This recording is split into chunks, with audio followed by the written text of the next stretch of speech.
Thandam chiang hamo kong hi kul le juk ogot ninga kong pa thar rakai ti ding in kanin som chan na mai ngun thabor kasi lai lu ron se ma kwa kan dir bun chu ral zam de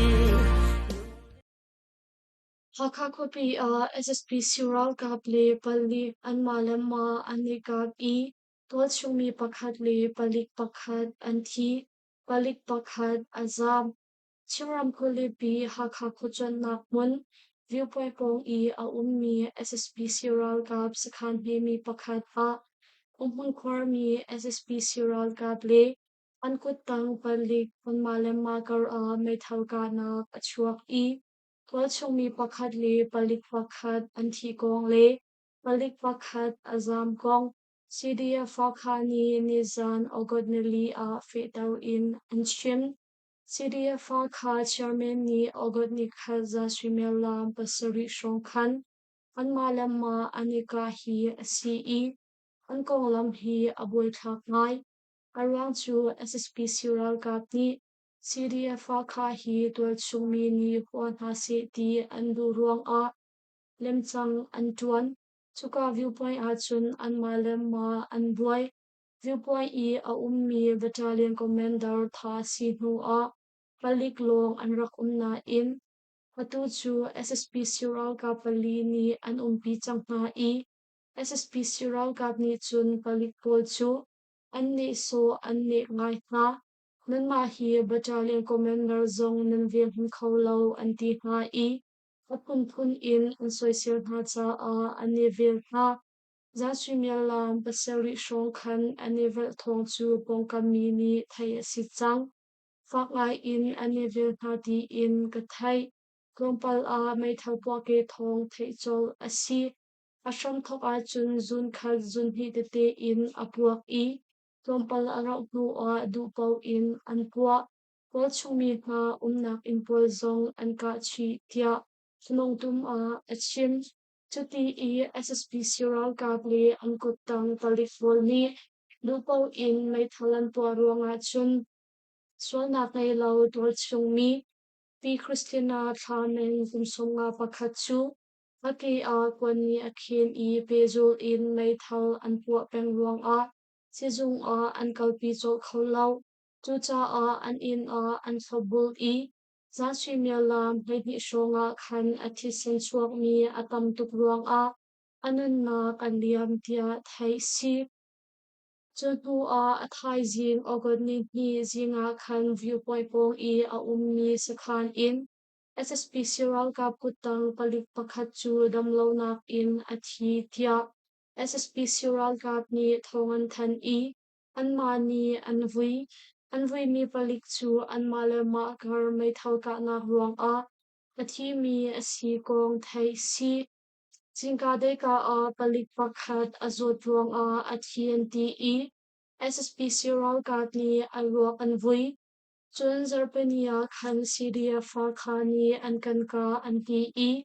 SSP Sural Katni Chun Biakin Panhi Zong Anlu No Apum Michil Khat Antlai Na E Chaklet Na Antua Na Thopang Kan Zuldoitika SSP Sural Ka Pakhatni Ankutang Palik Pakhataka E Monreal A Athi Chol Chun Anivel Ruanga Chun Ankutang Palik Pakhat Chu Azam E Biakin Lay A Azam Hi Asi Anmalema Anika Anitha Hi Sanboilani Ankanthaya Chun Dantat Nak Ankanpik Lai Ti Anphan Ruang A Lemchang Antuan Hi Asi Tia CDF Hakha Chairman Ni Chun Achim Chap Hakha Kopi A Shambun Mi SSP Sural Kap Chiu Khatni Chun Hi Kong He Pet Lai In Khopang Dik Anthuno E Anli Le Shokshol In Khopang Dik Lau Anthan Ogot Nikhatni Hakhan CDF Hakhani Hakha Kopi Chung A Zebantu Kadau Nak Operation Han Antualau Tia CDF Hakha Chairman Sin In Thai Si Chupian A Atu Shong Hi Hakha Kopi Chung A CDF Hakhani Ankankati In SSP Sural Kapni Thongpang Diklo Anthan E Tuat Chung Mi Chakhat Nak Antua Na Photung te ziempol zong an chak na tia thai si. Pado than na kum nga lia chunga hin siria fa khani. Haka kopi chunga kadaw na operation voizale som nga ling an tua ko i. Tuat chung mi thile liam umloading in an chol chang tia thai si. Zapi matlak na talo in NSPNC he atong mi kha. CNO shui tu chiu khat NCE. Jombo ngay tu big CNO chairman ni Alvian Achwata Kong. CNO CNDF ni Anthan. Sham sham il no ngay nakala tu SSP Sural Gap ni Andir mi. National Solidarity and Peacemaking Negotiation Committee NSPNC Palaipole CNO CNDF in Tlombo ngay shway tu chiu khat tomberwa nak ang ngay ni kha zapi halpi nak le natlak nak in tua mi aselaw I chu tomberwa naka abig in kokang tu chu Chiang National Organization CNO chairman CE Atu chu awian at swatak changkong CNO CNDF ni ogod ni thunzan anthan CNO CNDF chu nongi nak thalo vialte shoding le mate ko khan lairel nak ummi Federal Democracy Ramkom achwako nak ding timi punglam pol fekte in atlai I shamkan bun nak chiram le Sagayram Tanshungpin adang param chungzong Tangti punha he kadaw nak akalpi zoma ni kansi. Pado than nak zan chung adir mi daw than nak shem kai tangti punha he. Kalam kopi kanla ko tiang. Grachati in ralatu ni zong kansi I. Daw than nak zan chung hin CNDF ral kapli palik in. Ngay chunan nak ape mi. Kumchewa pe mi le liampa tor mi zong tampi kan sang tia. CNO CNDF ni ang lamter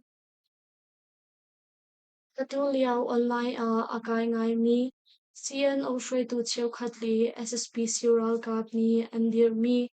NSPNC Palaipol chu India Ram New Delhi kopi tomberwa nak an ngay mi kha CNO Central Council Central Executive Committee Political Steering Committee le Defense Council kopi nak Bikya nak Trumbo pir nak li natlak na katal lo mi CE Trumbo ngay tu shwe tu chiu khat ni an manul in an rakwa mi si cha CNO an IO kholo ti zong thei daw kanindu ha Kupakasyan nak talo in NSPNC Palaipol he atong mi chu Kuning te in chaktat na kantua CNO chairman ni amatorel nak in atitua mi si kong at sauhan at chairman si nak chuapak adu kong cha tia cha Central Council zong an hatla chairman si nak chun at chuak chang di zong niza pi sin theitor na kantua CNO CNDF chu miza pi zum nak li paudo khan nak tin mi chung zumok lakte in li fekte in kandial lai Federal Democracy Punglam Sarnak adik mi chawvaw hufo nak ding le SSPC raw ba nonge nak chalaw at shambong ko nak ding cha tangti kumha hi pezul in kanizwam lai CNO CNDF ni hin ulung wal na kung shampi kung lam le daw thun nak chu bepi bik kan chia tangti punha he mizapi ni nanirwat san mi ren kantul lai ti zong kan fe tau chan tia CNO CNDF ni anthamia chun lang tau chi Palawa peng tol chumi papali ULA ni antlai na chungkhar ni anpet lai khawi na lau Chiang thang lai palawa peng Kula chang le shen lawa maram kusami tol chumi papali chu Rakhai Ral ka ULA ni July kula kwa khan antlai na an chungkhar na he anipet lai khori lau kong Palawa peng shambun thongjam nak ni anthan kaya tong mi na chu ong ti wak kwa boy atwal leo mi utul ha Shwe lai pi kwa mi u pha Kautuwa kwa boya tuan liao mi ugali le. Si owa kwa mi ujo shingti in andi lakfon. Minung pali an si. Do chawa kwa I a umni in pakachung a an shanha I. Kwa upa na le chung khar ni tonen tim na in. ULA ni ton ko nak nol an pe du na lau dia thai si. Playa tong mi minung pali hi kumi ral kap. Kumi people phone KPFA pe tlay nak angay mi zong an salaw I. Ang mali ang pachiaw a daite in kusami ang sikaw. ULA ni ang nung shinharuang a ang tlay nga hi asi. Aluan siya July kung lanti niya kan Mizoram Ramkul. Long tlaya ang tuwami. Kumiral kat KNCP KPF Tombelwana a italveding in isombe hati in ULA ni solan punha I ang tlaiha KNCP KPF ni Tombelwana tuan tingkong ULA ni thongpangan thecha a along shinha I ang tlaiha hi asi tia palawa peng a shambun mi kimo media ni alangtar so nak ngay lau palawa to chumi pali kay anton nak abuang bigle ang ngandam na pong fiangti in kalko asiri lau I ang maatlay tu na ULA zong ni kung ningte in thongan tan ni a umri lau Kumi National Congress Party Kumi People Force KNCP KPF Puchu Aliantia kung hikul langa kung chunga kan andir mi siyangkay pupakhat asi I ULA ni an ukmi chiram klanglay palawa peng chunga shambun in zol jang chua mami an si tia kanthai chupin a aluantia junikule nikwa chuzong a identity reporting in Akalmi Kumi People Force KPF Ralgap Asuri Chu Rakhine Ralgap ULA le Kuki National Army KNA Tangti Puni Lampi a Rakbo in Ankatha I KPF Ralgap Asuri Chunga Chun Minung Paruk Chu ULA le KNA Tangti Puni Antlai Khona I Atang mi minung pakhat pu chu aluat tia thai si Asia ang ngakchia panhi daw in Myanmar mi kularia tlayan tong chan Malaysia ram keda ram kul kota sita Kuala Muda le ubang pasuti in pengkong patung chung a Malaysia nung ngay tupol ni chakhat na buithum an tua chan I ngakchia panhi daw in Myanmar mi kularia le Adang ramdang mi parjuk ang tlai nga gong keda ram ko immigration zone ni ogot ni thum a an than ko chung mi ni thong an kan pek le chang ka in hika pen kom pathum chung I a mi rentran nak mun insak nak mun hungling lo in khusak nak in lo pol roldor samme nak le minung nak in portal in kunpa parjuk a keda ram ko no ngai tu pol ni Luhnu in Chakrat Kantua I, Myanmar Ramni, Bangladesh Ramni, Indonesia Ramni, Pakistan Ramni Le, Vigna Ramni Ti in Andi Lakfon in Sumsari Katni, Chakrat Kantua Ka, Chichan A Pangilo in Garam Shung A Alipi, Kunga in Kumsomli Poriatkar Pagulali Nu Poriat Le, Kaksia Pagiti in Andi Lakfon Minung Som Tumbi Kantlai Tia, Kedaram ko immigration zone ni ang langdar klaya tong min ha chu ngaksia patni dal in Myanmar rammi kulariat Indonesia rammi pathum Pakistan rammi patni le Bangladesh rammi pakhati in andi lakfon minung som thumli an si tia Kedaram ko immigration zone ni an thanmi in thai si Kachira shokem pakhata adormi pa pakhat amate in ahong aati anun na kala kachiram ko moma peng lodan kwa I a ummi pakathang rasho kem a adormi dolchumi pa pakhachu nam in ahong aati amate in anun na kala kong kachin thongzam na mi anthan mi in thai si pakathang rasho kem a adormi Kula sa apule do mariko na I an fapa ula san lan tha kum som thum pakhat chu aluan chia July kul langa zana khan ula phai na lung in I a hoi le he an ria leo zan tin hnu swimya lam pahni da chiu shong a au I nam in ama lama a hong a cha a anun ma kaliam tia thai si za swimya lam he hi shong a ama te in anun ma ala mi ula salan thani hin in leng a au un thong ka thai ati I a chuak thul alut phul chu nu a zan tim hnu swimya lam pahni da chiu shong a chun in ngei tu ula phaina lung nam in ama lama a hong a at I anun ma kaliam hui asi ani hi chu hante in thilung lei damlo nak nei mi asi I ama long bia aru aton mi zong asi tia ama he nei nia mina ummi ni anchim ula salan tha hi ama te in anun na alakan a fak ngai in azu I nam in a zan tiang a zutal in with high si atong lau atu bantuk in ama lama anun na alak mi kong a fakat hang Rachel Camp tuan vô ngây tu hani tuan vô an lak chang I a pit chuak an kol kho chang tia kachin thong zam nak ni chun an lam tel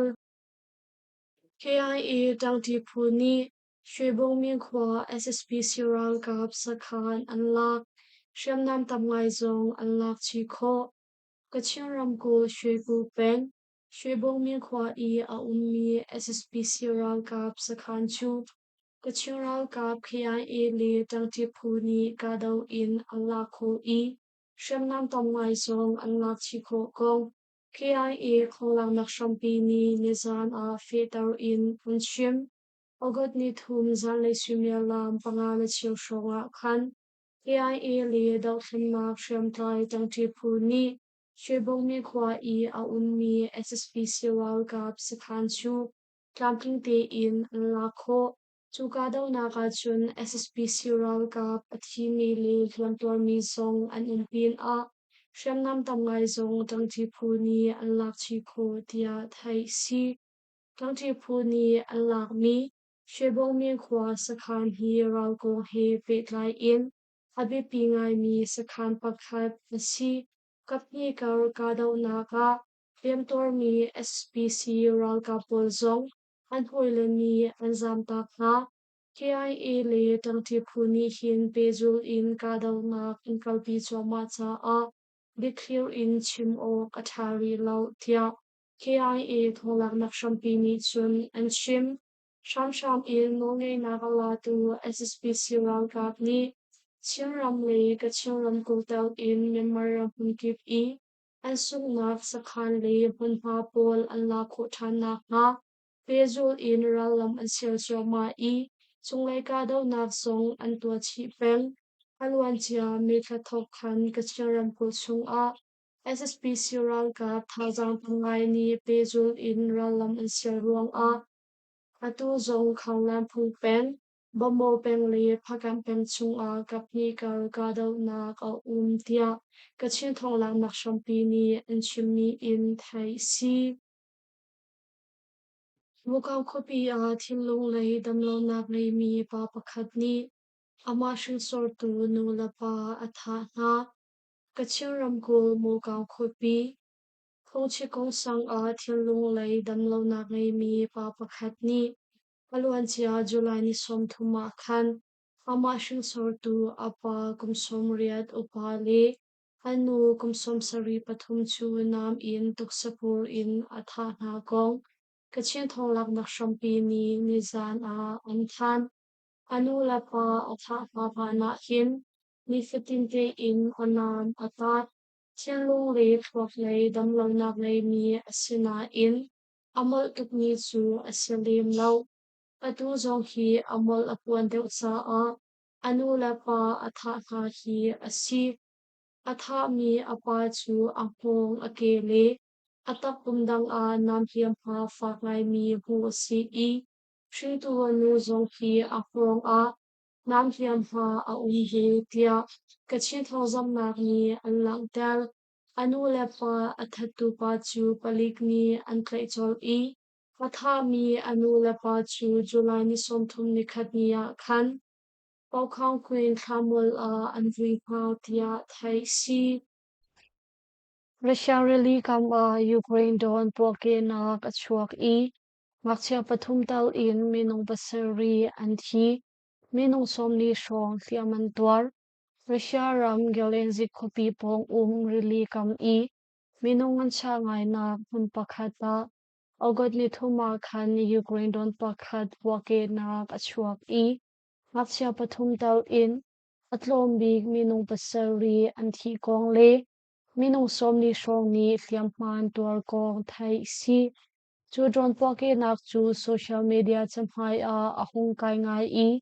Russia ni chun Ukraine ni timchia mamte in wat chungmi na chung ka dau nak atwa tia swala phot asina in kharhai na khwa tu cheu khatni chun poke nak achuak mi dron hi Russia varal ben nak ni aka ruang asilo electronic arok ruang lama pial I really kam tla in poke nak achua hi asel lai tia anzum nak anchim na in atu tiang an fe tar khawi lau hi kong he pet lai in Ukraine chawza le ni chun zaihun fian tar nak an tua mi aumri lau na in Ukraine hin Russia bantuk in tol chungmi anum nak hun ma zaitik man timchia mamte in kadau nak an tua mi ahum bal lau rong chulhan te in an chimlang mang mi thai si lai lu ron se ma kwa kan dir bun chu ral zambe lungmali post thazang akan pe I kan Thawngchim angai tu nan di lak chung kanelom tukching shan thai Zinglei Thawngpang thar he kane tong chan halai bowling lên